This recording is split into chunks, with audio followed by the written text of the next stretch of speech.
Looks like we are live for Jess Knows Best. I might know best about dogs, definitely not much else, according to Emily. It's not just me. I'm Jess of Sage Rules Canine Training, and this is my wife Emily. We run a dog training business in Nelliesford, Virginia, outside of Charlottesville. We run it out of our home with our family. Our kids help out, and we stay pretty busy. Remy, down. Damn. You're not in the show today, buddy. Thank you. And so we're going to answer some questions that have been sent in to us. And then if you have questions after we've answered all of those, feel free to put them in the comments, and we will do our best to answer them as well as we can, the best that we know. All of my answers come from mostly my experience and what I know to work. You can watch me on Facebook and Instagram work with dogs every day. I don't try to blow smoke up your ass with things that I don't know that doesn't work. I'm going to show you the results that I get, and that's my big thing. I want people to succeed with their dogs. So I hope that these will help. All right, let's get into it. I'm ready. Also, put your questions in as we go. There seems to be a lag sometimes, so if you think of your question, type it in. We'll get back to it. We won't forget about you. First question. I think of Freya when I read this question. My dog hates eye drops, pad, lotion, etc. Is it bad to force him to do these things that he needs? Let me answer. Let you answer? No, it's not bad. But I know best. The show is called Jess Knows Best. Well, I disagree. Cooper, shh. Hush your mouth, Cooper. But short answer is no. Long answer is... That's right. So our dogs, we know what is best for our dogs. We know that they need these things. They need the eye drops. They need the medicine when they get sick. They need pad lotion. They need their nails to be trimmed. We know what our dogs need, and therefore we're going to have to help them work through it. So no, it's not bad to force them to do these things. Now granted, we can help them work through it so it's not so stressful, and there are ways to do that. And my big suggestion is to take things step by step. Sometimes it can be a little bit of a battle just to do that, and keep going. Don't just give up, because if you give up, the dog knows they win by throwing a fit or whatever they do to make it more challenging for you. So break it down step by step and try to make it a positive experience if you can. When I'm doing nails on dogs, most dogs come in here hating having their nails done. They will throw a fit, but if I can break it down step by step, do one nail at a time, Dremel a little bit, take a break, give them a reward, it goes a lot easier. And then they get so I can go do 2 and 3 nails at a time rather than just one. So break it down, and yes, you know what is best, so you've got to push through, because dogs, they don't know. Yeah. I mean, one nail may seem defeating to a lot of people, but that's a victory. Getting one nail clipped because you battled your dog we battled dogs for 15 minutes to get a nail clipped. Right. And the next time we get 2, and sometimes we get 4, and it's not they battled me one time and it's better. It's step by step, slow. You don't potty train a kid in a day, so you have to work through it, and you have to teach the dog that this is going to continue to happen, and so the less fuss, the less fight, the quicker it's over. Right. Freya burnt her paws. Yes.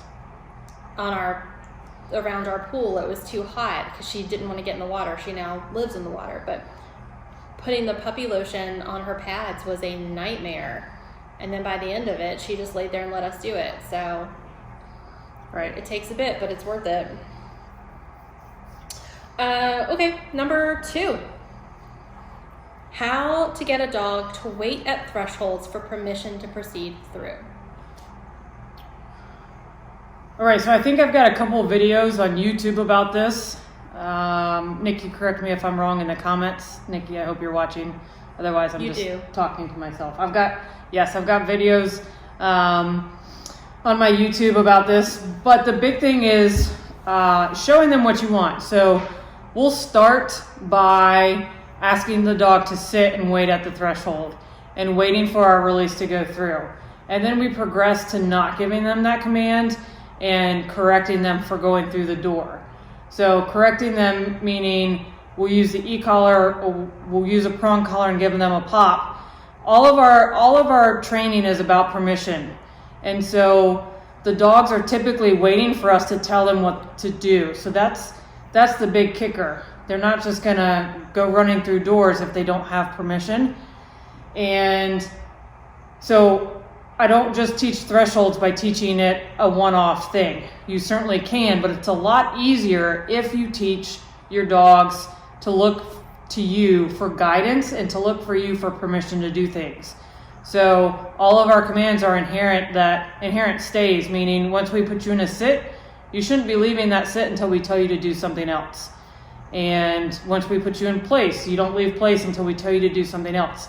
So that makes it much easier where the dog is like, I don't get to run through this door without permission. Just because it becomes second nature to them to look to us rather than making those decisions on their own.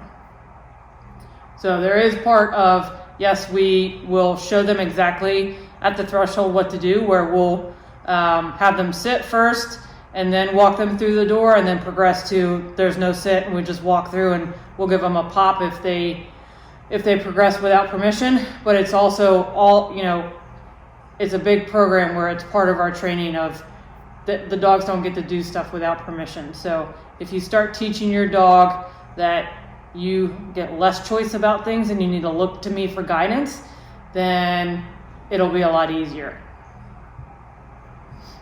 We do that with gates too. Right. Gates are hard stops. You don't just blow through a gate because that's how our dogs get in and out of the play yard, and they don't just come plowing in and out. It's right. And not fences, the crate. Start with the crate also. Your dog shouldn't just be plowing out of the crate. They should be waiting for your permission to come out. So that's a big, a hard stop where if they're trying to come out of the crate without permission, we're just going to shut the door again and we're going to make them wait. And so it really starts not just at the front door. It starts day one in the crate. You're going to wait until you have permission. They catch on really fast. That. Yep. Starts there.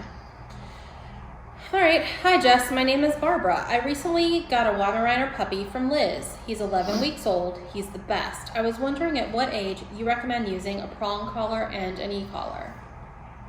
Congrats on the Weimaraner. That's awesome. They're super cute. Yes. We absolutely love Karis. So they've got quite the personality. But anyway, I digress. So prong collars, we start using prong collars on the 12-week-old puppies that come in here for our puppy program. And it's perfectly safe. My big thing is start getting a leash on the dog as early as possible. A lot of people start using harnesses on the dog because they feel like it's safer. But then when you go to put a collar on the dog, they're like, what is this thing on my neck? And I'm going to throw a fit and I really don't like it. But if you put just a collar on the neck and have the dog get used to that, it makes the transition much easier to having a leash on. So short answer is prong collars 12 weeks and up, and then e-collars, it really is dependent on the maturity of the dog. The standard answer for me is 6 months, but I've used them as early as 4 months depending on the dog and the problem. It really is though about the maturity and can the dog handle it. A nice, probably any dog can handle it at 5 months. I wouldn't have an issue with any dog having it on at 5 months, but 6 months is definitely our standard. Do you have any preference on types of collars? Flat buckle, martingale? Oh, yeah. So just a regular collar, we typically use martingales on the dogs because, you can hook it on the leash and it does tighten easily. and keep the collar from slipping off, so you can use put a regular collar or use a regular leash with the collar. Also, though, you could use a slip lead on the dog, because that does provide some pressure. So using a slip lead prior to 12 weeks would be my preference, and that's typically what we do. And then progressing to the prong collar, the Herm Springer prong collar at 12 weeks, and then later on to the e-collar.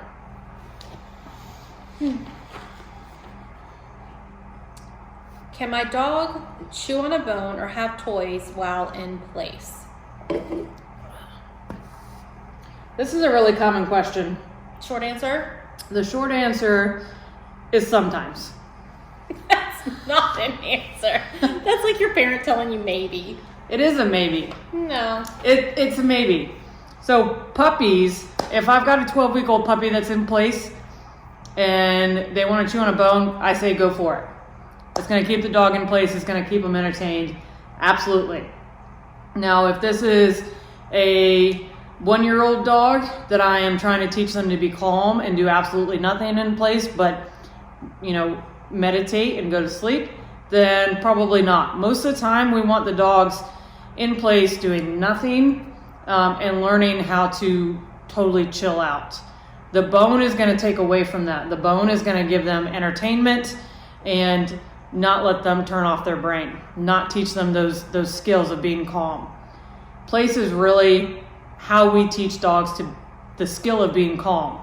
And if they've got this thing that entertains them, kind of like a kid in a Game Boy, then we're defeating the purpose. So most of the time the answer is going to be no, but once in a while is probably not a big deal. Bone in place, it's, once in a while as a treat, fine. My preference, though, is bones should be something that should be devoured, consumed. Consumed. I hope they don't devour it. Consumed when the dog is in their crate. Maybe it's just me because we have multiple dogs here, but that's the safest way for dogs to not guard things and nobody to be unhappy of, you have my bone or whatever. So we do bones in crates. It also sets things up really nicely for the crate, for the dogs to be happy about being in their crate. So yeah, we don't typically do bones on place, but once in a while, it's not a big deal. You seriously dated yourself just now, right? How was that? A Game Boy? Oh. Whew. Oh. Hush over there, peanut gallery. I'm helping you. A Game Boy. More like their iPhone 12 XR 1800. Right. Anyway, okay. I see you just started training a dog who's already been to an e-collar board and train. I hope that's going well. I'm just curious to know, at what point would you consider a dog to be beyond help? That's a tough question. So, I don't know that any dog is beyond help. I think every dog can make improvements in their behavior. Some dogs have limits as to what they may or may not be able to accomplish in training? Absolutely. But I don't know that any dog is beyond help.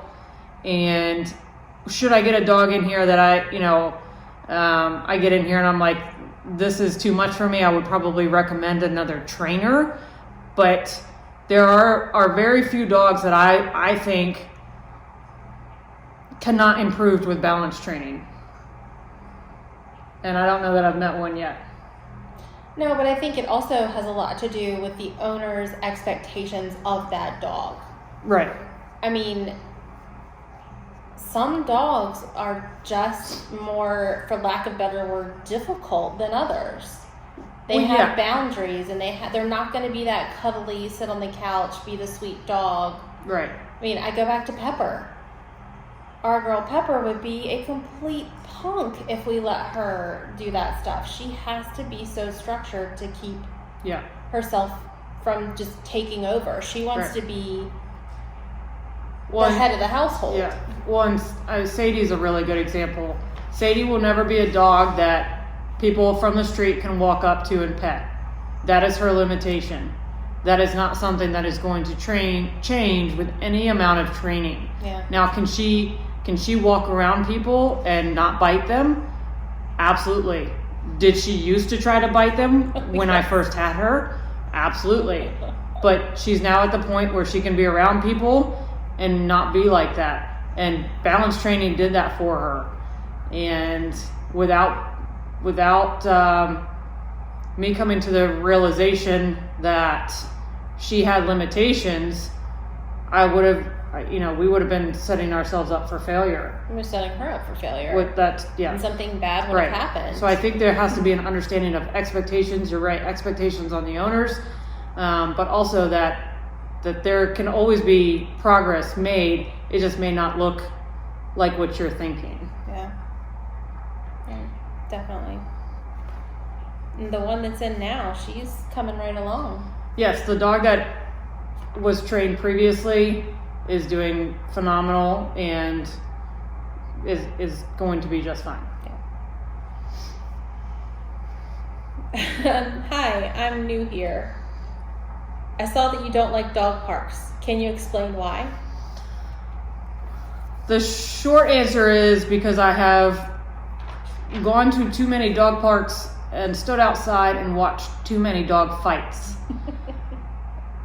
within a matter of minutes. It doesn't take very long. So if you go and you just stand outside a dog park, you will see really poor dog behavior, and most of the time owners will not be paying attention. Have you ever gone and stood outside a dog park? With you? With me. But I mean, like, every single person who has ever talked about a dog park talks about some guy who wasn't paying attention to their dog, or some woman who let their dog off leash and it came barreling at their dog. And I mean, I have never heard a good story, except when they were the only person in the dog park. Right. That's the only time dog parks I think are okay, is if you're the only people there. Yeah. Right. Yeah, because even if there's not a dog fight, which every story I've ever heard is also of horrible things happening, is there's germs. Dogs do carry germs, and when you get a bunch of dogs together, they're going to spread things. Mm-hmm. Even if it's not from contact to contact, it's from yucky poop, and so it's just not, dog parks aren't a good idea. Now, my big thing is, like, we train the dogs to be off leash, and every park becomes a dog park because dogs can be running around and be off leash, and there's something to be said about the dogs not being fenced in. When they've got more room to move, fights don't happen. Mm-hmm. It's kind of like the same thing with the leash phenomenon. And off-leash trained dogs tend to be more content in any outdoor space that they're in. Right. They don't need... Well, and off-leash dogs have recall, so you can call them away. Call them right back, yeah. Right. Most dogs in the dog park don't have a recall. They don't even know their names. Well, yes. I mean, it's also, you get the pack mentality. If there's more than 2 dogs in that place, and one or 2 dogs happens to try to be the alpha, and then the pack mentality can gang up on one dog, and it can lead to terrible things. Yeah. And then it looks like you have some questions on there. Looks like mostly comments. Oh, okay. Well, I have one last question. Okay. Just checking it. Does my dog always have to be in command? When can he just run around and be a dog? Anytime you want it to. If you want it to run around, I'm assuming this is like a trained dog. I have no idea. My dog, I would think if they know the dog is to be in command, then I would assume the dog is trained to know the command. So typically, dogs that leave our program, we set them up for 30 or 90 days, depending on how much behavior mod we've done. 30 days being the dog should be in command when they are out of their crate. Unless you are, specifically out in the yard and they're on a break or you're playing with them. Dogs here, even when they're in their program, they get plenty of playtime. That is part of being a dog. We don't take that away from them. But what we do is we're there watching the dogs while they're playing and making sure they are playing appropriately. It's not a free-for-all. It's So supervised. it's supervised play, much like kids at the playground. So we don't allow humping. We don't allow dogs jumping on top of other dogs inappropriately. Being pushy, like Yeah, pushing the dogs right. to the side. It's supervised. So they still have to keep their wits about them. And so there's still lots of play, even during the board and train, because we know that play is a part of a dog's life. So you can still certainly bring your dog home from a board and train, have structure, and have playtime. We just want the dogs that leave our program to have playtime that is dictated by the owners. Meaning, when they say, okay, now is playtime, you do it for, 30 minutes, an hour even if you want. And then when you say playtime's over, you put your dog back in command. You put them back in the crate. Now, if your dog isn't able to listen to you and end playtime, then we've got problems, and we might need to say, okay, your dog gets so amped up during play, we might need to take a look at that. But typically, we even work on recalling the dogs away from play, making sure they can go into a down even during play. We work on all those things. So play is very much a part of the dog's life. We want to include it and make sure owners are still able to use it. It should not go away. We want the owners to have control of it. And the dog not saying, oh, I'm out of my crate, I'm gonna go do zoomies around the house right now. Like Frank? Frank doesn't do zoomies in He the likes house. zoomies. Yeah, outside. Yeah, outside. So don't be ratting on my boy. I could really rat on him if we want to talk about ratting out. Oh boy. Well, no, I mean, like, it's today. It's interesting to watch the dogs that you can put right beside each other in place, and they never try to play together. And then you have the two that are sitting close enough that it's like they're trying to pass notes in class. Like, they will army crawl to each other, and you have to separate them. But it's a great training mechanism because we let those guys play together, and then they have to be calm right beside each other. Yeah.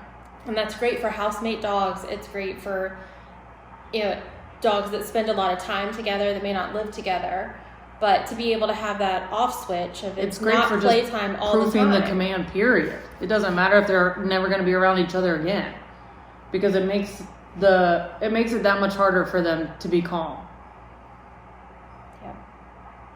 I didn't mean to cut you off, but You okay. did. Sorry. What happened. You're not sorry about it. Oh, was that the last question? That was the last question on there? I got a late question submitted on Instagram that I'll go into real quick. It was about how to introduce your dog, I think, to the treadmill. Typically, Have we done a video on that? we definitely have a video on YouTube about that. But the big thing is we will make sure the dog knows pressure on, pressure off, typically with the prong collar. Sometimes we'll use a slip lead depending on the dog, but usually prong collar on the dog, get them, and again, just like doing something hard like eye drops or nails, we take it and break it down step by step. So first we get the dog onto the treadmill with the treadmill not even being on, then we get them back off, and then we put them on again, then we get them back off, and then we put them on again, and we turn the treadmill on kind of slow. Now, slow is actually really hard, so I don't keep it on for slow very long. I just do that to make sure the dog's not going to jump right back off. So I put it on slow, make sure the dog stays on, and then speed it up, usually to like 2 miles per hour, because that's a pretty natural walking pace. And I help the dog with pressure on, pressure off with the prong to keep them centered and to keep them up at the front of the treadmill so that they're not falling off the back. Some dogs will like kind of do an army crawl thing for a minute, and then they'll start standing straight up. It can take a little bit of practice. Typically, for their first session, we do literally like 3 to 5 minutes, just keep it really short, but I want them to be successful. I want them to do well. But using that pressure on, pressure off with the prong, make sure, if they're in the right spot, if they're at the front of the treadmill, that the pressure is off on the prong. I'm doing this to say how I'm doing pressure. If they're not in the right spot, you're giving them pressure and guidance with the leash to pull them up to the front. When they get up to the front, you're releasing that pressure and make sure the pressure is off. that's how we communicate with the dogs of you're doing the right thing. We definitely have a video on the YouTube about it. So just break it down, do it carefully, and then you're gonna stand there with a dog and make sure they're not jumping off the treadmill or hurting themselves. Dogs should definitely be supervised while doing it. Even our dogs that do it without a leash on and they're just kind of trotting on the treadmill, we're still right there supervising to make sure nothing happens. All of our dogs, our personal dogs, do 20 to 30 minutes typically on rainy days, and they don't need a leash or anything, but we are still close by. It's a great mental and physical exercise for them, and it definitely has saved us on nasty days like today. Yeah. Yeah. But then we get no physical activity. Yeah, that's true. It doesn't help us. It helps them. All right, let me check these comments on here.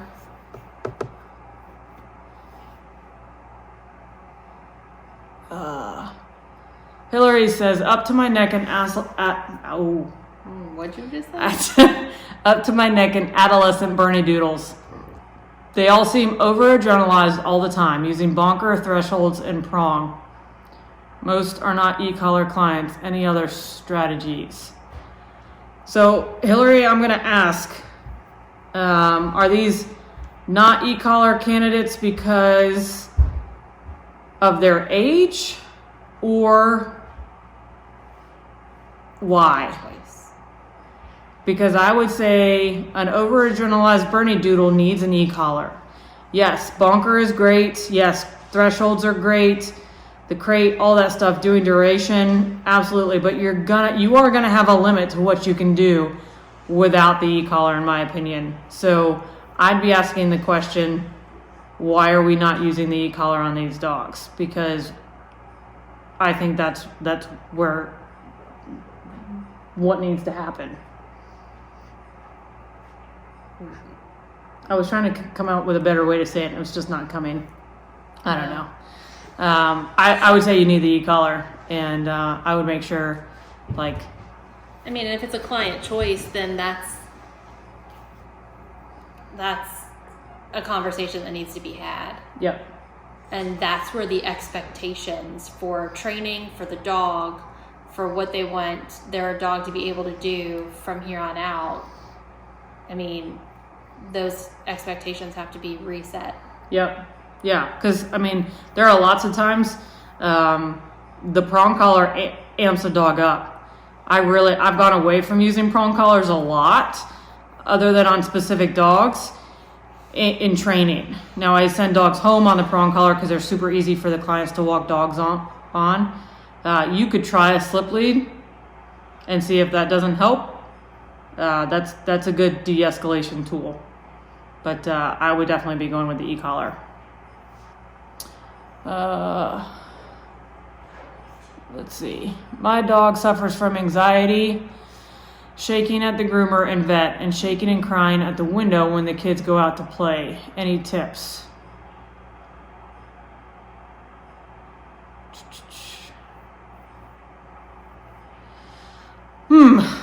So I would give your dog something to do when I would give your dog something to do when your kids leave for school. So whether that means putting your dog in place or, doing some recall when they're leaving, get your dog doing something so that it's not focusing on your kids leaving. They're going out to play. They're going out to play. My bad. So it's like FOMO kind of thing. Yeah, it does sound like FOMO. Fear of missing out is what we're talking about, FOMO. So they're all probably younger than us. They get it. Oh, ouch. I'm not old. Yeah. Okay. So I would say give your dog something to do when the kids go out to play. Put it in place. Hold the dog accountable and correct the whining. What about crate? You can use the crate. Absolutely. For sure. But I like using a command because it specifically gives the dog a job and gives them something to focus on. But if they can't do that, then use the crate. And then shaking at the groomer and vet. The groomer and the vet, those are tough places.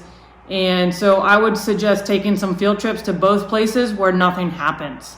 This is typically what I suggest to clients, because sometimes, the events there happen and can be kind of traumatizing. So you got to kind of help the dog reset. So going and doing some field trips there without the dog having anything happen, and just having the dog sit in the room or walk around, and have the dog focus on something other than, I'm going to get groomed here, or I'm going to get shots and all that stuff examined. Now, fully understanding that COVID has changed the ability to just walk into your vet. So that being said, even just going to the building, the dogs know the building. Driving to the parking lot, getting out, walking up to the front door, and going back. Yep. Those are huge steps. Dogs know, our dogs know when we're going places, where those places are. And so if you can't go in, at least you can go up to the door and reset. And that helps refocus their thought of the place. Yep. The groomer is tough. It's always tough. Yep.